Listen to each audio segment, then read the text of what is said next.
Hey Zack Attack Nation, welcome to my review of The Exorcist Believer, the direct sequel to the 1973 horror classic. Is this another legacy cash grab or a creepy good old time? Let's attack it.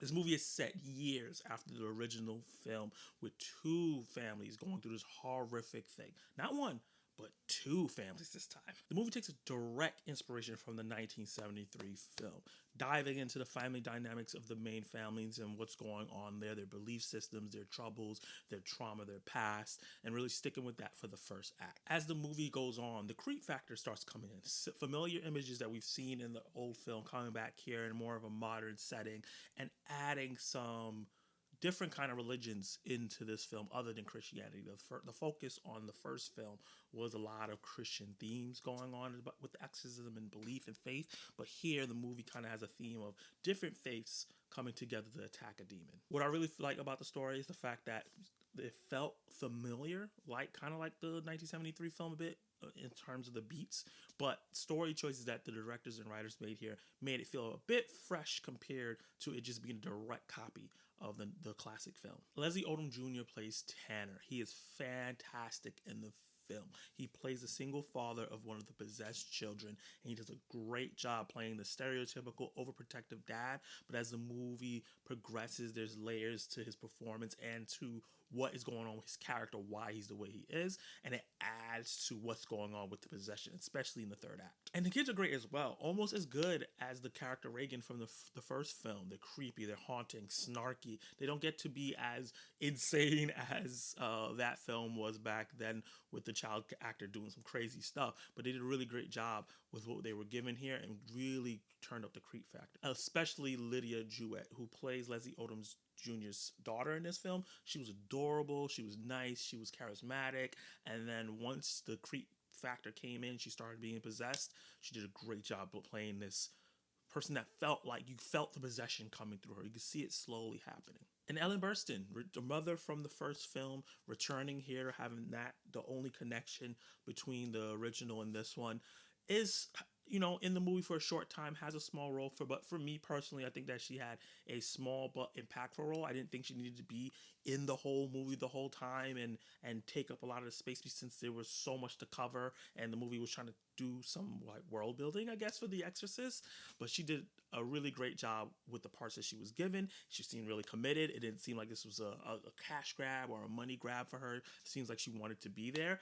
And I've seen a lot of people saying that she's not integral to the story, but there's specifically something that happens in the ending that wouldn't happen if she wasn't in the story. So I do feel like she needed to be there. And the movie has some really good jump scares. They're timed really well. There's stuff that you may have seen before, so it's not going to be super surprising. But there was a couple that got me, especially the way it was executed and what actually happened. I was like, oh, okay, that was a little more violent than I expected to go. I thought it was just going to be, scary, and it was kind of more violent. And it was one particular one that was in the trailer, but because of the buildup and everything that was going on and me being invested in the family, just like I was in the original film, and hoping that they would figure out a way to save these kids, it caught me still. And I was like, oh shoot. And I saw a couple of people in my showing really get caught by that one as well. And I gotta say, I think that the use of practical effects and VFX are really, really done well. The practical effects used on the girls' faces to make them look disformed and possessed and nasty was fantastic. I was really, really shocked by how good it looked, and it didn't look super fake. And the few VFX, well, they probably used a lot of VFX, but the few VFX that I could notice was done really well as well. It was never a wall-breaking thing or immersion-breaking thing where I was like, oh, that doesn't look great. I think they did a great job of making everything feel as grounded as possible, even though this is something supernatural. And the movie takes some risk here. They do some things to build the lore of the demons and the exorcism and everything that's going on. And this is something that's been going on for years now. And Ellen Burstyn's character, reveals that. And I think that they did a really great job of getting me interested in hearing more about how this is going on, why it's going on. And this is supposed to be the first one of a trilogy. And I think they did some really good groundwork in establishing something that could continue on and something could be explored, especially something that happened in the third act to one of the kids. I was like, whoa, I want to see more of that. The movie's called Believer, and it's because these two families that we have here, one is a believer or the family that has the two parents are a believer in Christ and God and are religious, while Leslie Odom Jr.'s character is not. And that dynamic is a big theme here. Believing in God, believing in spirits, believing in this and that, and him struggling with not believing in any of those things because something that tragic that happens in the film. And I think that it might have been a little too on the nose in certain points, but overall, I think the message got across.